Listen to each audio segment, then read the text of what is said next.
Hey, what is up guys? Kalem or KalemsFishtanks, and in today's video I thought I'd give you guys a little update on my ADA 45P. I think this is one of my most successful scapes to date, so I'm going to talk a little bit about things I've done in this tank to make it run so well, to keep the plants and inhabitants alike both super happy and healthy. So let's get started. So like I mentioned, this tank is a 45P. It's my only ADA tank I have. Super nice glass, all that stuff, pretty pricey, but I decided to bite the bullet and go for it. This tank is roughly 10 gallons. I think it's a little bit less. It's about 18 inches long or 45 centimeters long, and then 12 inches by 12 inches or 30 centimeters by 30 centimeters in dimensions. And these make it pretty good dimensions for a nice little nanoscape. You can keep a couple fish in as well. So this tank is kind of an iwagumi, which typically refers to a tank that is only rocks for the hardscape. There's no wood, it's just rocks, and you typically see these complemented with just a foreground of plants. I wanted to do something a little different. I find just one kind of plant boring, especially just foreground plants. So I decided I wanted to add a bunch of different colorful stem plants in here. So I have, I think, 4 different species of stem plants, and those are Rotella h-raw, Ludwigia palustris, Nesea pediculata golden, sorry, I was blanking for a second, and then Lobelia cardinalis mini as well. There's a couple little other plants in the foreground, things like micro chainsword. There is some cryptocorn nuri that I got from a tissue culture a while back that hasn't really taken off yet. I'm still waiting on that. There's a single crypt flamingo in there as well, and some Ricardia along the rocks as well. So like all my tanks nowadays, I'm using some sort of Chihiro's lighting. This tank specifically has the WRGB2, the 45 centimeter version. And these WRGB2 lights are amazing no matter what size tank you put them on. I've got one on my 40 breeder as well, and now one on the 7.5 behind me here, and both tanks are doing super well, just like this one. But I found it's worked really well on this tank. The colors really pop, especially the reds. It does a great job bringing out the colors. And on all my Chihiro's lights, I use a ratio of the lights that's similar to what I'm going to put up right here. And then I adjust the intensity a little. So I bring each of those channels down by 20%, or a ratio of 20% if I'm lowering the light. But I keep that ratio roughly the same on all of my tanks.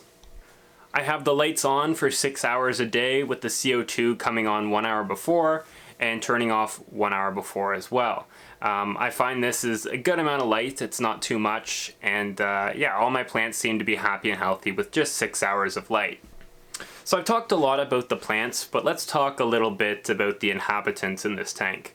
Currently I'm breeding a little colony of orange neocaridina, and I've got to say, I'm having a blast with this. I haven't had a shrimp-only tank forever, and when I did, I didn't have it for long. But this one I'm planning to keep shrimp-only forever, for hopefully forever, unless I, get impulsive and change my mind. But yeah, I'm breeding a couple of orange neocaridinas in here. I started with 6, and last time I tried to count the babies, I think I counted up 18. I got these 6 shrimp in November. So it's been about 3 months, and yeah, I'm pretty happy with the results. All 3 of the females are buried again. I started with 3 males and 3 females, and the colony is doing pretty good. I can't wait to see it progress, and then eventually I'm going to set up a cull tank to take care of any of the ones I don't want, and start breeding my own little line of orange neocaridina. Like I mentioned earlier, this tank does have CO2, which a couple people told me to avoid doing shrimp with this because it would be more challenging, but so far I haven't had any problems. I have Sear stone in this tank, which buffers the water. It raises the GH and a little bit of the KH as well, and I think that's partially due to why I haven't had any problems yet, and it's working really well. The other tank behind me, I'm planning to try shrimp as well, but this tank doesn't have any Sear stone. So my TDS on this tank is about 85, and I think I have a KH of 1, so I think I'm likely going to try some caridinas on this one eventually. But for now, I'm just messing around with the neos and having a ton of fun with it. So I'm kind of entering a shrimp phase, I guess, and like I mentioned, I'm having a ton of fun with it. Recently I spent over $100 on four different kinds of shrimp food, and I think I'm going a little crazy with it because I started to notice a tiny bit of hair algae starting to form after I shot the B-roll for this tank. So I think I'm going to cut back a little bit on the feeding. I think I've been overdoing it, but I really want this colony to grow really quick, and my patience is, not where it should be. I've been used to doing CO2 tanks and having everything happen super quick, so I need to regain that patience I first had in this hobby when I was doing, low-tech tanks on my YouTube channel like 6 or 7 years ago. So one thing I started doing with all of my tanks is having some sort of surface skimmer. I've found such a huge difference on my scapes since I've started using these, and I now have a surface skimmer on every single one of them. It does a great job of getting rid of the film that builds on top, and with that film what happens is the CO2 can't escape as easily. You get this buildup of CO2 in the tank, and then this will cause things like algae, lowers the oxygen, and can harm your fish and shrimp alike. So I've been keeping surface skimmers on all my tanks. On this tank I'm using the Eheim Skim 350. Most of my other ones are built into my canister filters with some sort of glass attachment. But this thing was a little bit of a problem at first. It collects, dead plant matter off the top, and then it gets stuck on a sponge at the bottom, and I think the shrimp smell that, and they always try to climb in there, or at least at the start they were always trying to climb in there.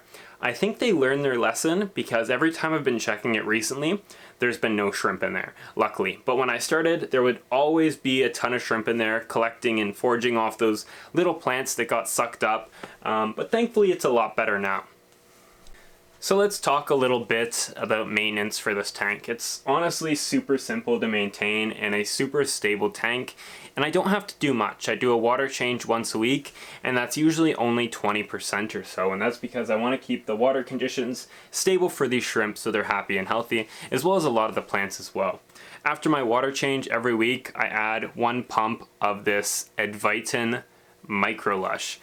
This is a fertilizer I've been using for a while. They're a new Canadian brand, and I scaped a tank for them a while back at their office, and I've continued to use their brands and really love it and really have great results. This one specifically is only micronutrients and I think potassium as well, so it doesn't add any nitrogen or phosphorus to my water, so it keeps the nutrients levels down, keeps my shrimp happy, and it also limits nitrogen, so it keeps my plants nice and bright red as well. So maintenance for this tank is usually pretty simple unless I need to trim up the plants, but that's not too hard. Things like the carpet, which is dwarf baby tears, is made a lot easier to trim because of this surface skimmer. I just take off the little protector I have on top of it and allow it to suck up all the trimmings, and then after half an hour or so I'll go in there, put it in a tub of water and get them all off. Super easy. But yeah, that's about all the maintenance I do on this tank, and things are doing really, really well. The start though was a bit hard. This tank's now 5 months old, and if you guys remember, I did a video on cyanobacteria, and that was taking place in this tank, and I'm happy to say it's doing way better than it was back then, and now I'm super, super happy with this scape. Like I mentioned at the start of the video, it's probably one of my favorites. I talked a little bit about the plants at the beginning, but it's got a couple of my favorites in here, like the Rotala Vietnam and Ludwigia palustris are just good staple bright red plants. They're super easy to get red. And then it's got other ones like the Nassia pediculata golden, which is one of my holy grail plants. I saw this way back when I was new to fish keeping, and it was the plant that made me fall in love with planted tanks. I saw this thing and knew I had to have it eventually, and it took me probably about 5 years to find it and have the skills to grow it. So I'm super happy it's doing amazing in this tank. But yeah, I think that about wraps it up for this scape. I hope you guys enjoyed me rambling a bit and maybe found something useful or learned something new. But anyways, I'll hope to have more updates for you soon. This was KalemsFishtanks. Thank you so much for watching. Peace.